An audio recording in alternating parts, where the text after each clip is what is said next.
singing engagements, maaga pa lang at pumunta na sa opisina ng Commission on Elections sa Angeles City si Ronnie.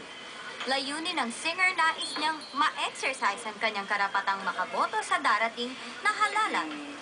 Ito yung way na makapag-contribute tayo para sa pagbabago. I'm very excited kasi it's my first time na bumoto sa darating na election and first time kong magparehistro ngayon. Ayon kay Ronnie, malaki at crucial ang papel ng mga kabataan ngayon sa pagpili ng mapagkakatiwalaang leader. Okay, sinasabi natin gusto natin ng pagbabago pero hindi pala tayo nakarehistro. Wala din, hindi tayo makakapili ng tamang leader natin. Kasi sa mga kabataan na qualified, magparehistro na rin, ina-encourage ko bawat sana. Ito yung unang step para maging botante tayo para makapagboto. Dito nakasalalay yung susunod na 6 na taon na kung sino man magiging leader natin. Ito na po yung pagkakataon natin na makapag-contribute po tayo sa pagbabago natin. Pagbabago para sa ating bansa.